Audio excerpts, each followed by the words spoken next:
Prime Minister Theresa May has praised LGBT rights campaigner Peter Tatchell for staging a protest against anti-gay laws in Rusisa. Longtime LGBT rights campaigner Peter Tatchell was arrested during a protest against homophobic persecution in Moscow last month, ahead of the World Cup in Russia. The outspoken campaigner has long been held at arm's length by the UK's political establishment, but after returning home from Russia, was this week welcomed into the heart of Downing Street by Prime Minister Theresa May. May welcomed Tatchell to Downing Street's annual LGBT Pride reception on June 3, and in her speech referred to his protests against homophobia in Russia. She told the crowd, "Many of you are with us today, and I am particularly pleased to see Peter Tatchell here. I know we probably don't see eye to eye on everything, Peter, but I respect the lifetime of activism that you have committed in support of LGBT rights, and particularly most recently on the streets of Moscow. The commitment that you and many other long-standing campaigners has shown makes us all proud." Tatchell was loudly cheered by the crowd.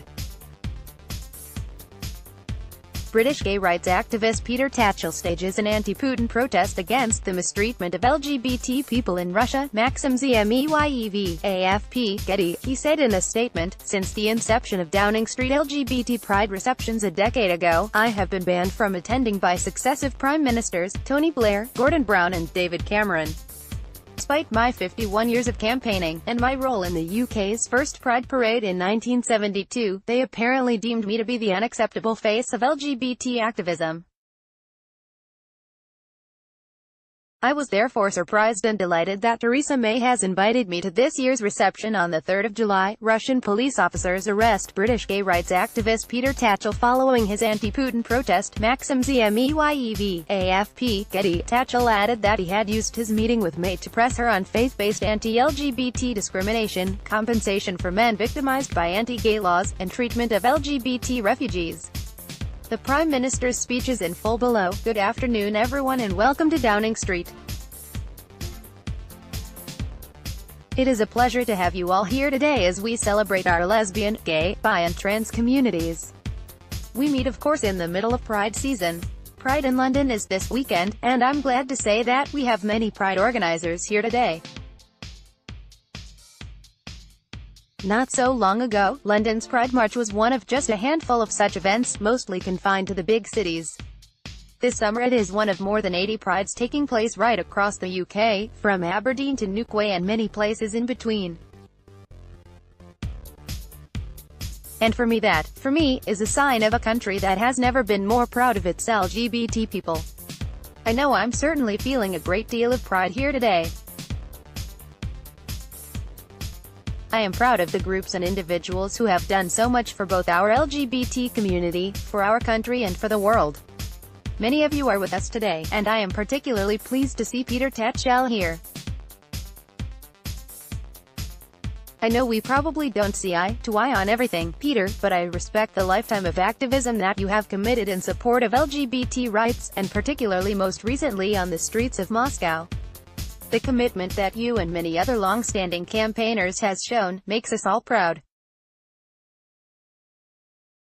I'm also proud of the progress this government has made on LGBT issues, from introducing equal marriage to changing the law so that people who are unjustly convicted of things that should never have been a crime can receive the pardon they deserve. And I am proud to be Prime Minister of a country that, thanks to your hard work over many years, is consistently ranked among the most LGBT-friendly anywhere in the world. So there is a great deal to celebrate today, a great deal that we can be proud of. And that includes pride in how much, and how profoundly, attitudes have changed. 30 years ago, in a room that overlooks this garden, the government of the day took the decision to support the introduction of Section 28. It wasn't a complex piece of legislation, the core elements of the clause totaled fewer than 40 words. But by silencing supportive voices and emboldening bigots, the devastation it wrought on a generation was immeasurable. It should never have been passed. My party, and I myself, should have voted to remove it from the statute book much sooner. I'm glad that it's now gone. And, today, I am proud to be an ally of lesbian, gay, bi and trans people everywhere. That is why I stood up at the Commonwealth Heads of Government meeting in March and condemned the colonial-era laws that still criminalize gay people in dozens of nations around the world. It is why, as Home Secretary, I was proud to sponsor the legislation that created equal marriage. And that is why, when I say that I want to make the United Kingdom a country that works for everyone, I really do mean everyone, regardless of who you love, or how you identify.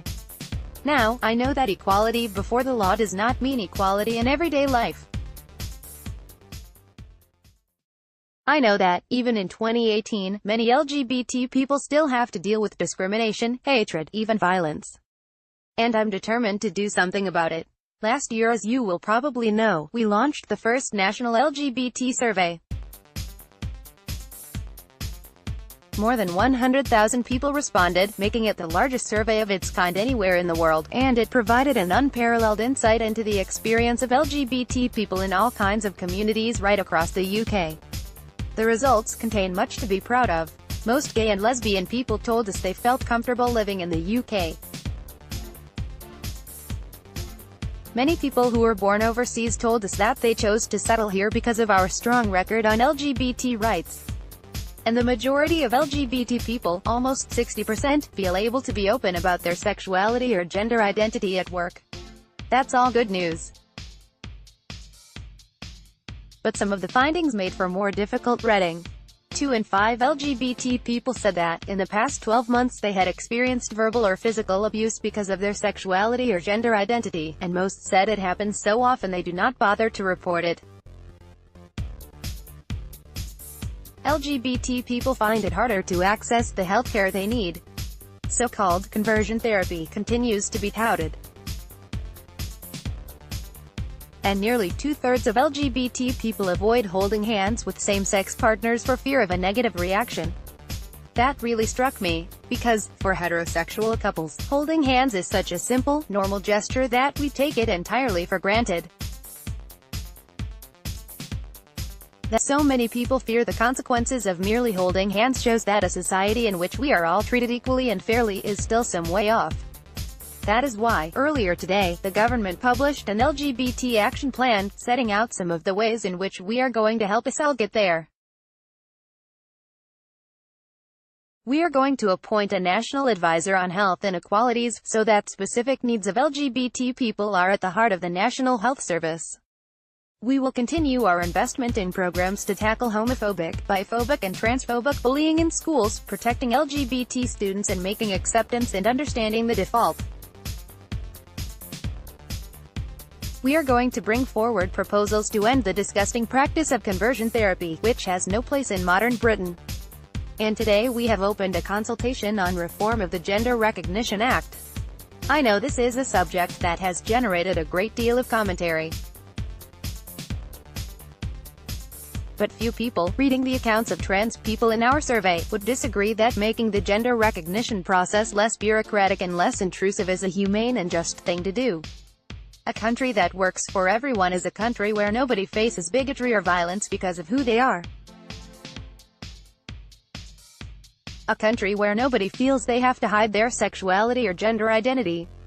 Where hatred is consigned to history, tolerance becomes acceptance, and the young LGBT people here with us today can grow up free from the fear and discrimination faced by so many who came before them. That will be a country in which all of us, gay, straight, bi, trans, or however you identify, can take pride. And I am proud to be working with you to make it a reality.